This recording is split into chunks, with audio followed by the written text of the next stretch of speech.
projet était d'accompagner une communauté de communes dans le cadre de la sécurisation de l'exposition de certains services administratifs sur Internet. Les élus ont demandé au DSI de la communauté de communes de lui fournir un outil clé en main permettant aux administrés d'effectuer certaines démarches en ligne.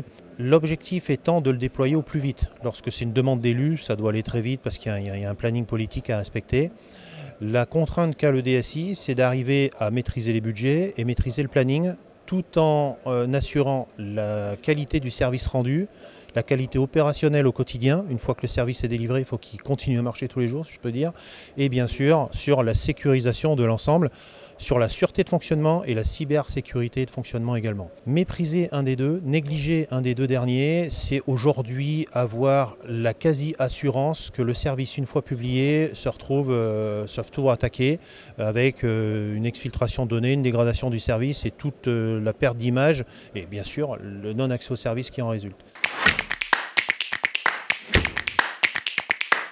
Sur le moyen mis en place, le premier, il n'est pas du tout technique vis-à-vis du SI, il est j'informe en fait mes donneurs d'ordre, que sont les élus en l'occurrence dans le cadre de ce projet, sur voilà quelle va être ma feuille de route, voilà mon plan projet.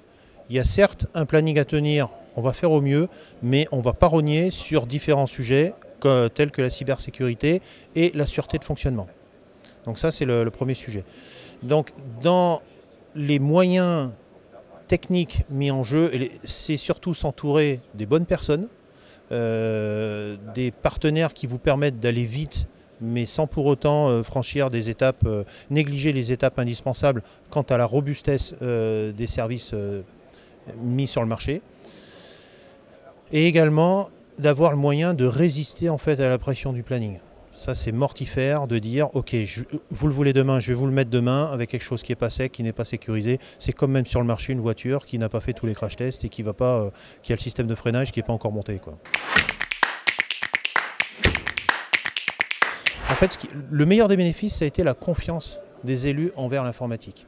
Ils se sont dit, on a des équipes qui sont des professionnels et qui sont capables de nous mener à bien des projets techniques, mais dans un cadre humain et politique qui est totalement couvert. Je m'explique, une fois que l'élu a confiance à son informatique, il sait qu'il a un outil, il sait qu'il a un service lui permettant de progresser. Donc le premier bénéfice, en fait, c'est la reprise de confiance des donneurs d'ordre vis-à-vis des services informatiques. Ça, c'est important. Alors pour l'avoir vécu de l'intérieur, le conseil c'est d'être très clair et très pédagogue sur la feuille de route et les risques encourus si on brûle certaines étapes, des risques pas techniques, les donneurs d'ordre, enfin la technique ça les passionne pas, mais c'est les risques d'image et donc les risques politiques à terme. Donc à mes pairs, c'est sortir du langage technique et bien parler avec son client, donc son donneur d'ordre, sur la manière professionnelle et réaliste de mener un projet informatique aujourd'hui.